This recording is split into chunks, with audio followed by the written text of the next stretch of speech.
On January 8, 1989, a Boeing 737-400 operated by British Midland Airways was operating scheduled Flight 0.9 from London to Belfast. There were 126 people on board the aircraft. The Boeing 737 was operating Flight 09 between Aldebaran Airport in Belfast and Heathrow Airport in London, and back. After the first flight, at 18:45, the aircraft landed at Heathrow Airport. Then, at 19:52, it took off back to Belfast.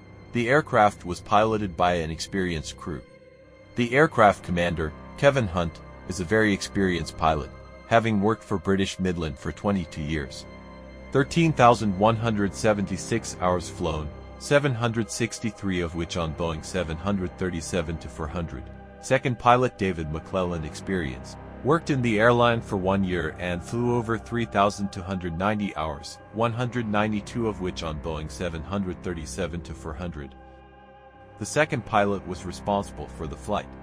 The plane climbed to an altitude of 1,830 meters and leveled off above the stratus clouds. A couple of minutes later, the air traffic controller instructed it to climb to an altitude of 3,650 meters and then take echelon 350. When the airliner was passing an altitude of 8,630 meters and was approximately 32 kilometers southeast of Vostokny Medlinsk Airport, a strong vibration occurred, which changed from moderate to strong, and a burning smell appeared in the cockpit. The cockpit voice recorder recorded a rumble and shaking, and the parametric one recorded significant longitudinal and lateral acceleration. At the same time, there were no light or sound warnings about a fire or malfunction in the cockpit.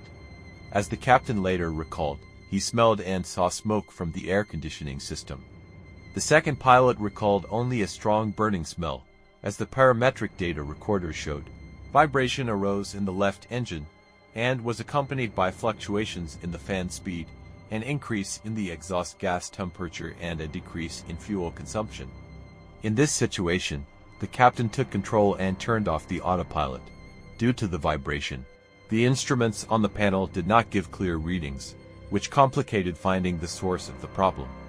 Having decided that smoke was coming from the passenger cabin and observing the smoke and air conditioning systems, the captain began to suspect a failure of the right engine. The second pilot reported that he could recognize the engine instrument readings, to which the captain asked, "In which engine did the problems occur?" Having looked at the instrument panel, the second pilot replied that there were problems in the right engine. To this, the captain gave the command to turn it off. The right engine autothrottle was disconnected and the throttle was pulled back. The second pilot could not later remember what readings he saw that led him to this conclusion. 11 seconds passed from the moment the autopilot was disconnected until the right engine thrust was cut off, during which time Flight 92 gradually turned left by 16 degrees, and the captain did not correct this course change by deflecting the ailerons or rudder. 2 seconds after the fuel supply to the right engine was cut off, the aircraft began to turn in the other direction. The longitudinal and lateral vibrations ceased in the left engine. The compressor impeller speed dropped by 3%, and the exhaust gas temperature rose by 50 degrees. The engine parameters remained stable until a minute later. The captain reduced the operating mode before starting the descent. Strong vibration persisted. Fuel consumption was unstable, as the captain later said. When the right engine throttle was pulled back, the smell and visual signs of smoke decreased. He did not remember the continuing vibration. Immediately after throttling the right engine, the second pilot contacted London Control Center and reported an emergency situation and a probable engine fire. At the same time, the captain gave the command, "Stop it." The second pilot did not carry out this instruction yet, as the captain then said, "We seem to be going well now, let's just watch it." Then the shutdown of the right engine was prevented by a radio message from Control Center, which requested the aircraft's location and what alternate airfield they had chosen. The second pilot reported that they intended to set a course for Castle Donington, East Midland Airport. At about the same time, in the passenger cabin, flight attendants were briefing passengers on an emergency landing. The second pilot reported to the crew his intention to carry out a checklist for actions in the event of an engine failure and its shutdown. However, The checklist was again interrupted when the captain contacted British Midland Airways base in the East Midlands and reported the situation to them. Shortly after this message, 2 minutes after the vibration began, the fuel valve for the right engine was closed and the auxiliary power unit was started. According to the captain's recollection, after the right engine was switched off, the smell of burning and smoke in the cabin quickly disappeared, which gave the crew the false impression that they had correctly identified the serviceable engine. The power of the right engine was then reduced, although it was operating without any signs of malfunction. Only the vibration and fuel consumption were higher than normal. High vibration persisted for 3 minutes, after which it gradually decreased to 2 units, but it was still slightly higher than normal. Also, according to the captain's recollections, during the rest of the flight, all instruments acceptable to the pilot showed that the emergency had ceased and the right engine was operating normally. When the engine failure had just occurred, the passengers and flight attendant in the cabin heard a strange noise, after which vibration began to vary from moderate to strong. The captain announced to the passengers over the loudspeaker that there was a problem with the right engine, which had created smoke in the cabin. But now the engine had been stopped and an emergency landing would be made at Vostokny Medlinsk Airport in about 10 minutes. The flight attendants who saw the left engine fire later said that they had not heard the captain's message about the right engine malfunction. But the passengers who saw the fire and heard this message were very surprised. What does the right engine have to do with it when the left one is on? But no one tried to inform the pilots about the discrepancy that had arisen. When the right engine was turned off, the airliner was 8 kilometers south of Vostokny Medlinsk Airport. The plane turned right and descended to an altitude of 3,000 meters.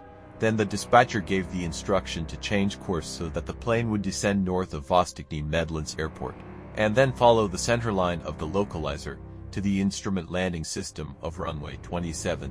During the descent, the captain did not turn on the autopilot, continuing to control the Boeing in the control column mode, since the weight of the airliner was high.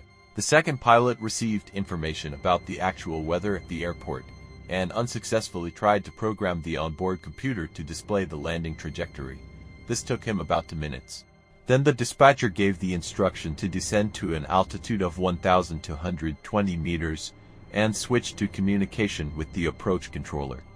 The second pilot began to read the one engine, an operative descent and landing checklist. But the reading of the checklist was interrupted by the approach controller, who asked the captain to make a check call to the airport fire department, which he did, but received no response. At 2017, the reading of the checklist was completed, and the aircraft at that time was 24 kilometers from the runway threshold and passing an altitude of 1,980 meters. A minute later, the captain turned to a heading of 220 in order to bring the airliner south of the extended center line of the runway, thereby increasing the distance from the runway. After which he gave instructions to extend the flaps by 1. Throughout the descent, calls from other aircraft were received on the approach controller's working frequency, which distracted the crew of Flight 0.92. 20 kilometers from the runway threshold, Flight 92 descended to 914 meters, when the controller gave instructions to make a right turn in order to turn onto the glide path. At 2020, the aircraft briefly leveled off at 914 m, and the left engine power was increased to maintain altitude. When strong vibration appeared again, the crew was cleared to descend to 610 meters, after which the captain began to descend, gradually extending the flaps. When the aircraft was on the glide path at an altitude of 609 meters, the captain instructed the co-pilot to extend the landing gear, and 7 kilometers from the runway, he ordered to extend the flaps by 15. A minute later, Flight 92 was 4 kilometers from the end of the runway, at an altitude of 274 meters, when the power of the left engine sharply dropped. The captain immediately gave the command to the co-pilot to restart the right engine, and he himself raised the nose of the aircraft, trying to bring it to the runway. 17 seconds after the loss of thrust, the fire warning system in the left engine was activated. Another 7 seconds later, the ground proximity warning system alarm was triggered. Glide slope. Pull up. Wind shear. Wind shear. Wind shear. The glide path warning signals also began to sound, since the airliner was now going under it. In this situation, the commander ordered the second pilot not to conduct a briefing on actions, and he himself said several times over the loudspeaker in the cabin, "Prepare for an emergency landing." A couple of seconds later, the speed dropped to 231 kilometers per hour. As a result, both control columns began to shake, which continued until the impact with the ground. Witnesses on the ground reported seeing orange flames coming from the left engine, with noises occurring. The crew's attempts to start the right engine were unsuccessful. Only 2 seconds later the nose of the aircraft was raised, but it was too late to prevent a disaster. Flying over the village of Kegvard, at 2024, the airliner, at a speed of 212 kilometers per hour with its nose high, hit the tail of the embankment slope, east of the M1 motorway, knocking down a 10-meter section of the fence, and rushed through the trees. The airliner then flew over the motorway, knocking down a lamp post with its left wing, and the dividing barrier with its main landing gear. After 70 meters it crashed into a forested embankment. The impact tore the airliner into 3 parts. As a result of the disaster, 47 passengers died. There were no casualties on the ground. The investigation into the crash of Flight 92 was carried out by the British Air Accidents Investigation Branch. Both pilots of Flight 92 were found guilty of causing the crash, although some of the surviving passengers resisted this decision.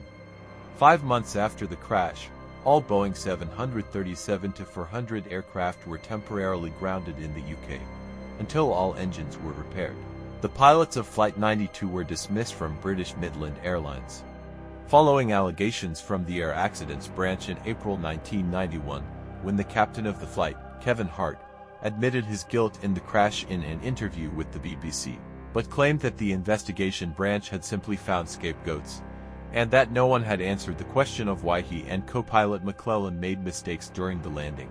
McClellan later won the case in court, and received compensation for wrongful dismissal from the airline.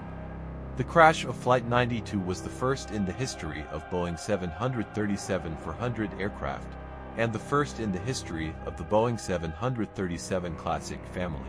If you want to help improve the content, subscribe to the channel and like. What do you think about this disaster? Write your opinion in the comments.